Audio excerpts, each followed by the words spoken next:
하나님 말씀 사무엘하 17장 1절에서 10절까지의 말씀입니다. 사무엘하 17장 1절에서 10절입니다.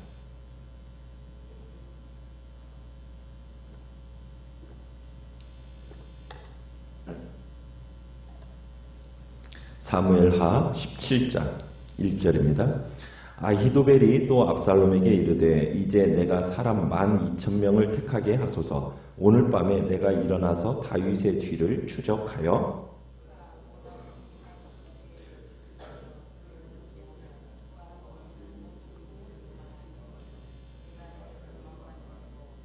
모든 백성이 당신께 돌아오게 하리니 모든 사람이 돌아오기는 왕이 찾는 이 사람에게 달렸습니다.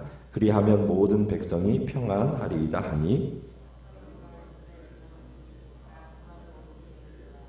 압살롬이 이르되 아렉 사람 후세도 부르라. 우리가 이제 그의 말도 듣자 하니라.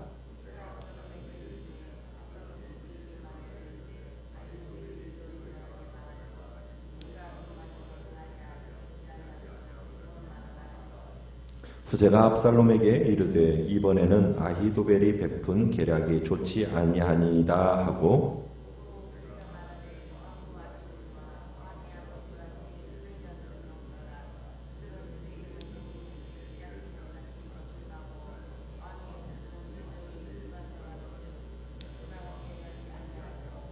지금 그가 어느 굴에나 어느 곳에 숨어 있으리니 혹 무리 중에 몇이 먼저 엎드러지면 그 소문을 듣는 자가 말하기를 압살롬을 따르는 자 가운데서 패함을 당하였다 할지라. 비록 그가 사자 같은 마음을 가진 용사의 아들일지라도 낙심하리니 이는 이스라엘 무리가 왕의 아버지는 영웅이요 그의 추종자들도 용사인 줄 알미니이다. 아멘. 오늘 말씀의 제목은 아히도벨의 계획과 하나님의 뜻이라는 제목으로 말씀을 나눕니다. 압살롬의 반역 후에 다윗이 맞은 가장 큰 위기는 예루살렘을 내어준 후 지금 요단강을 도하하는 지금 과정에 있었습니다. 다윗이 예루살렘을 그냥 내어줬기 때문에 압살롬이 예루살렘을 어느 정도 수습한 후에 추격할 걸로 이제 알고 요단강변에서 이제 제사장들의 기별이 올 때까지 기다리고 있었던 거예요.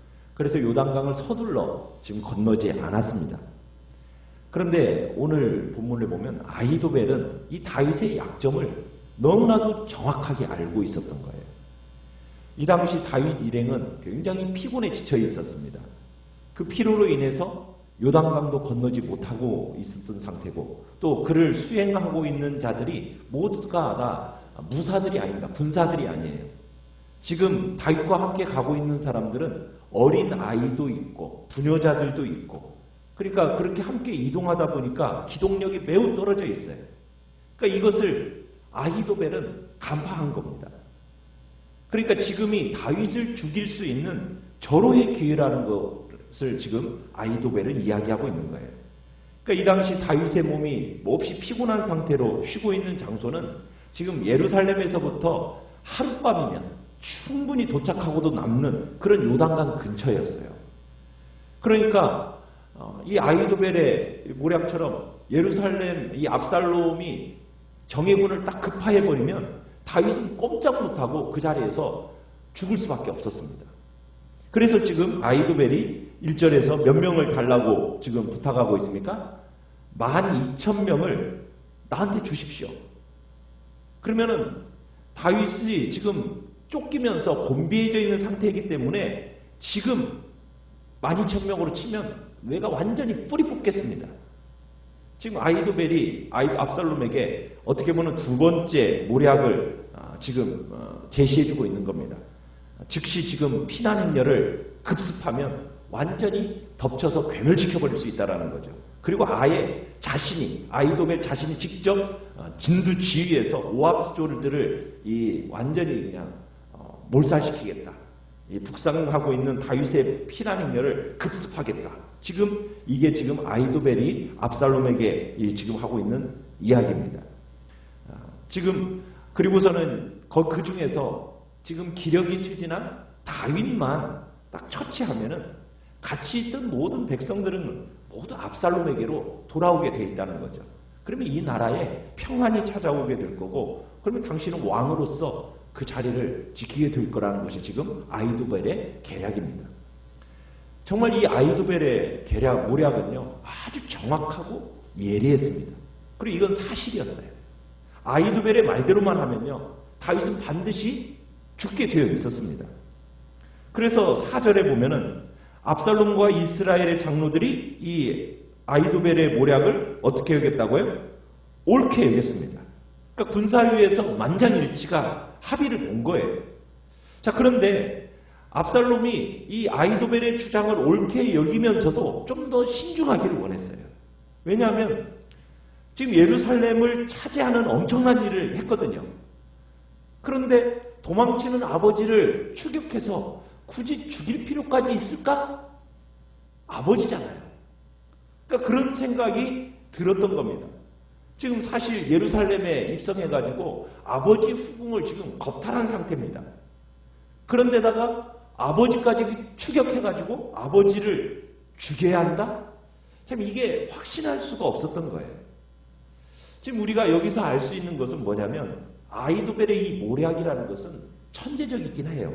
그런데 전혀 성경적이지 않고 어떻게 보면 반인륜적인 일을 계속 이끌어가고 있는 겁니다. 이렇게 하면 이기기는 하겠죠.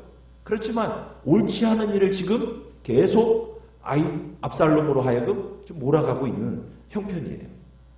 지금 다윗에게 있어서도 지금 그런 생각이었어요. 예루살렘만 딱 미리 이렇게 비워주면 이게 전략적인 후퇴라고 그러는데 좀 자신들이 예루살렘을 내부를 정비한 후에 추격하겠거니 이게 이제 다윗의 생각이었다는 얘기입니다.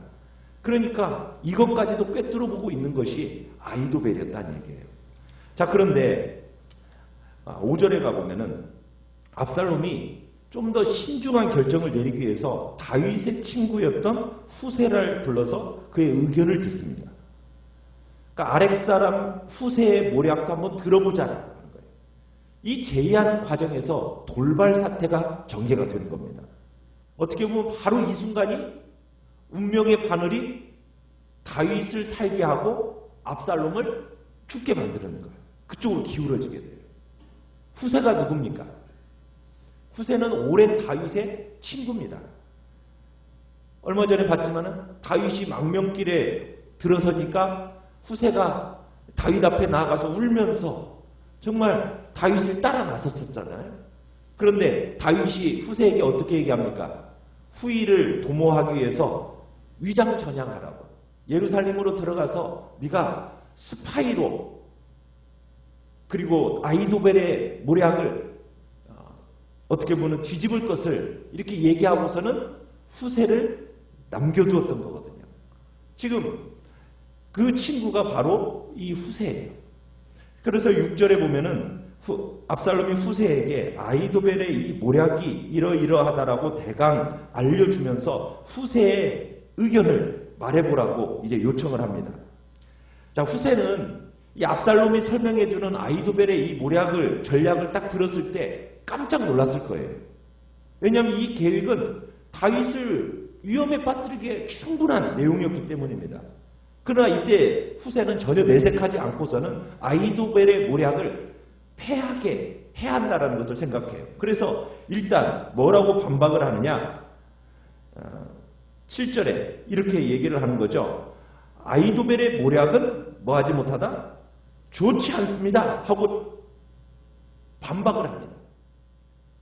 그러면서 후세는 단도직입적으로 아히도벨의 모략이 이 왜 안 좋은지에 대해서 이제 얘기하면서 이 다윗을 이제 띄웁니다.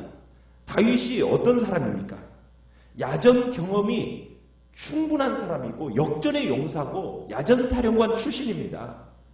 그렇기 때문에 이 다윗을 과소평가해서는 안 됩니다. 이렇게 얘기하는 겁니다. 그러니까 다윗은 탁월한 전략가니까 그냥 도망칠 리가 없다는 거예요. 반드시 함정을 파놓고 기다리고 있을 거라는 거예요. 지금 이런 식으로 준비 없이 추격했다가는 다윗대로 잡지 못하고 그 추격 때는 다윗의 함정에 빠질 것입니다. 그러면서 지금 다윗과 그의 일행은 백전노장일 뿐만 아니라 지금 곰이 새끼를 빼앗긴 것 같은 그런 아주 격앙된 상태이기 때문에 지금 압살롬 진영과의 이 전쟁에 임할 때 엄청난 호전성을 발휘할 거라는 식으로 막 얘기를 몰고 가는 겁니다. 그러면서 다윗이 전쟁에 익숙한 자로서 일반 백성들하고 그렇게 같이 자지 않는다는 거죠. 어떤 의신처, 굴 속으로 혼자 이렇게 숨어 있을 거고 기습 공격이 의미가 없다라는 식으로 이제 후세가 강조를 합니다.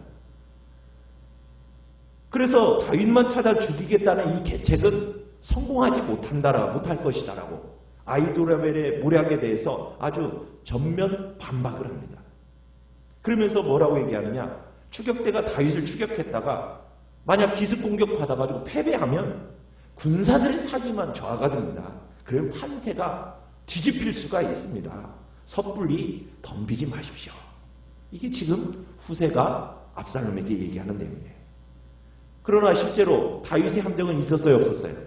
없었어요. 정말 아히도벨이 꿰뚫어본 이 다윗에 대한 이야기는 이건 진짜 사실이었거든요. 그러니까 다윗도 아들에게 예루살렘을 내주면 만족할 줄 알고 서서히 요단강 건너가려고 했던 거거든요. 그런데 후세는 함정이 있다면서 지금 압살롬이 아히도벨의 주장을 믿지 못하게 만들고 있습니다. 자, 참 어떻게 보면은 아히도벨의 이 모략이라는 것은 우리가 전에도 봤지만 하나님께 받은 말씀과 같은 정말 정확한 모략이에요. 책략이에요. 그런데 지금 압살롬이 이것을 곧바로 실행에 옮기지 않고 후세의 책략을 들은 이유가 무엇이었겠습니까? 왜 이런 후세의 이야기를 듣고 이제 결정을 우리가 내일 보겠지만 누구의 결정을 따르게 됩니까? 후세의 결정을 따르게 돼요. 왜 이런 일이 일어났겠어요? 우리는 다윗 왕이 도망하는 와중에 아히도벨이 압살롬 편에 딱 섰다는 소식을 접하고 나서 제일 먼저 한 일이 뭐였죠? 기도였어요. 뭐라고 기도했습니까? 여호와여, 원하옵건대 아히도벨의 모략을 어리석게 하옵소서. 하나님, 이 아히도벨의 계획이 모두 어리석은 것이 되게 해주십시오.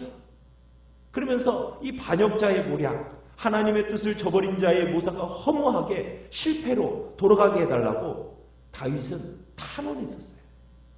그러니까 아히도벨의 그 위협 앞에서 다윗은 두려움에 사로잡혀 있는 한 개인의 기도를 하나님 앞에 올려드렸다는 얘기입니다. 그렇게 아히도벨을 향하여서 저주의 기도를 하니까 하나님이 보내주셨어요. 누구를 보내주셨어요? 기도가 끝나자마자 나타난 사람이 누구였습니까? 후세였어요. 후세가 나타났고, 그리고서는 후세는 바로 하나님 앞에 올려진 다윗의 기도의 응답이었다라는 것을 다윗이 깨닫고서는 아히도벨에게 적수가 될 만한 이 후세를 위장전향시키게 되었던 거예요. 다윗이 작전 명령 내려서 너는 예루살렘으로 돌아가라. 압살롬에게 거짓 충성을 맹세해라.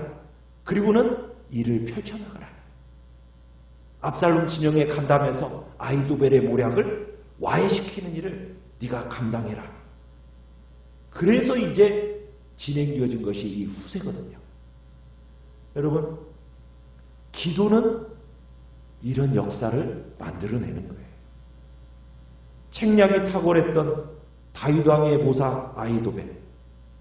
그러나 그는 그 모략대로 진행시켜 나갈 것 같이 보였지만 어떻게 보면은 참 아히도벨의 모략은 정말 사탄의 머리에서 나온 것도 같은 정말 말할 수 없이 정확하고 확실한 거였지만 그러나 결국에는 결정적인 영향을 미치는 분은 누구인지를 우리에게 이 본문은 가르쳐주고 있어요. 누가 그 일을 합니까? 아무리 사탄의 모략이 천재적이라 할지라도 그것을 실패하게 하시는 분. 그래서 하나님의 백성들을 지키시고 보호하시는 분은 바로 하나님이십니다. 우리가 여기서 알 수 있는 것은 일의 계획은 사람이 세우지만 결국 그것을 성사시키시는 분은 누구이십니까? 하나님이십니다. 사탄이 아무리 우리를 치명적인 위협으로 그렇게 계획을 세우더라도 미래라는 것은 누구의 영역입니까? 하나님의 영역이에요. 그렇기 때문에 어떤 어려운 일을 당할더라도 우리는 자포자기하지 말아야 됩니다. 대신에 뭘 해야 돼요? 기도해야 돼요. 기도해야 돼요. 우리의 기도를 통해서 사탄의 기가 막힌 전략이 거부가 되어지고 그 대신 비록 어리석게 보이기는 해도 우리가 살 수 있는 하나님의 계획이 채택되는 겁니다. 일의 성패는 어느 탁월한 인간의 지혜에 있는 것이 아닙니다. 오직 하나님께 있는 것임을 우리는 기억해야 합니다. 아히도벨의 이 반역과 모략의 이 실패라는 사건 속에서 우리가 신뢰할 대상은 오직 하나님뿐이라는 사실을 우리가 다시 한번 마음에 깊이 새기시기를 바랍니다. 사람의 지혜를 의지하지 않겠다고 오직 하나님만을 신뢰하고 하나님의 뜻만을 구하는 복된 자리에 서겠다고 이 시간 주님 앞에 결단하면서 이 시간 나아가시기 바랍니다. 말씀을 바랍니다.